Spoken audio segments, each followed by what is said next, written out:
Hey guys, it's Earl here at Isabella Fitness. I have Kelsey here to help demonstrate. What we're trying to do today is kind of help everybody clear up their discomforts or pain or any type of impingement or discomfort with their squats, their lunges, or anything like that. So we're going to talk about kind of how to free up the tissue here by the hip bone.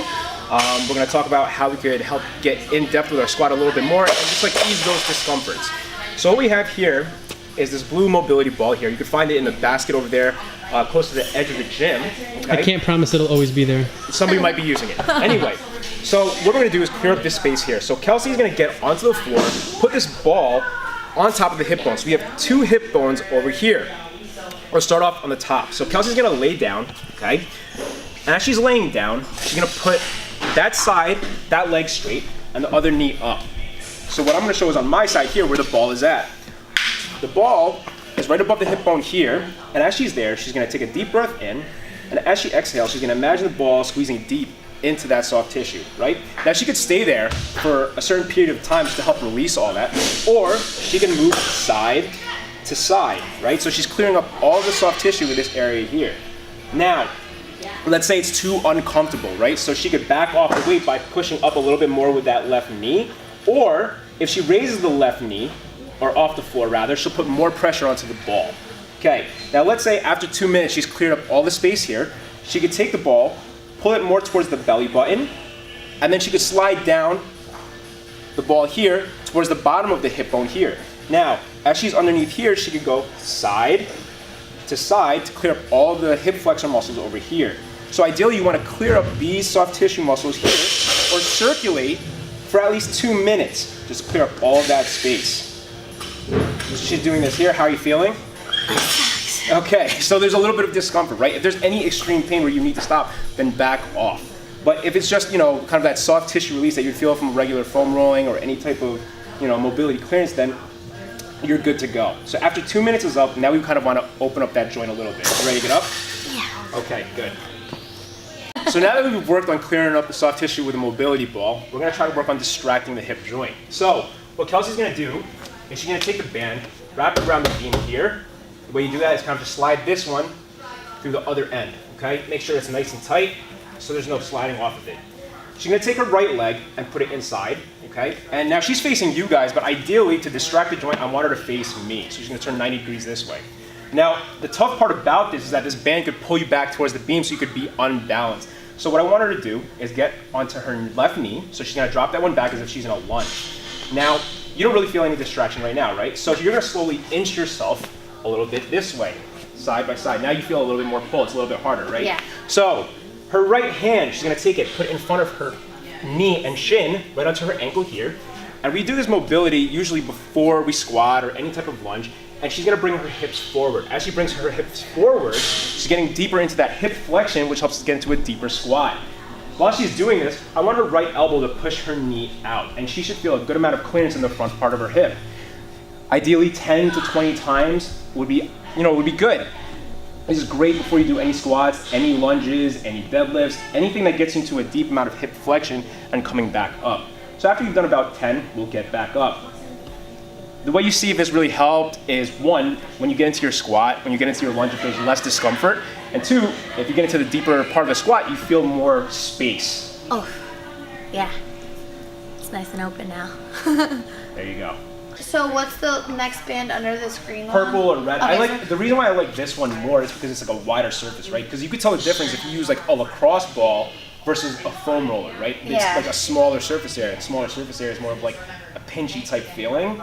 Whereas this one, it's wider, right? So like it covers a little bit more. Like if it's like the red band, you can pull a little Oh yeah, tight, I wouldn't use the red band, but like a purple band maybe. A purple band's good. A purple band would be cool. Good. Because I could see some people like really getting pulled back by this green band. So we're gonna talk about knee flossing. So a lot of time with squats, with jumps, anything like that, a lot of people complain of like the pain over here, either by the patella tendon, above the knee, on the side of the knee. So, what we could try doing is kind of flossing the knee. We're gonna have Ben extend his knee here, so it's kind of just relaxing. And you wanna usually floss towards the heart, right? So we're gonna start off with the shin, okay? And we're gonna wrap around.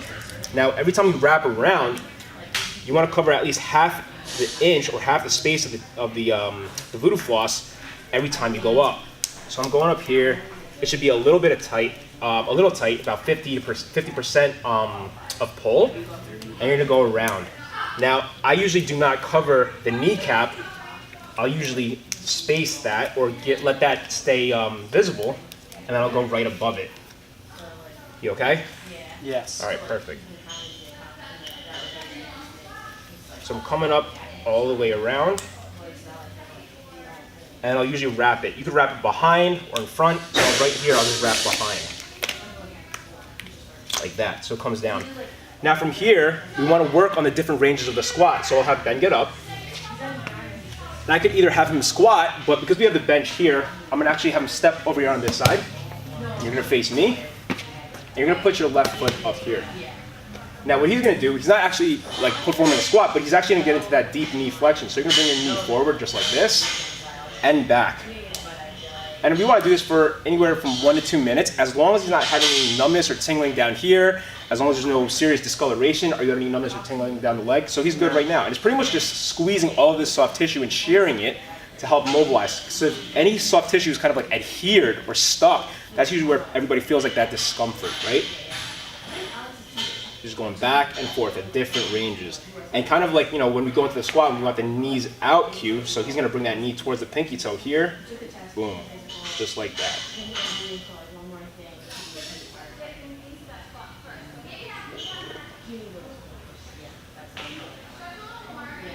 So now afterwards, after he's done this for anywhere from 1 minute to 2 minutes, we'll take the band out. And if there's any like, you know, discoloration where the band was, that's totally fine. It should return to its normal color. No numbness or tingling down the leg, right? No. Good.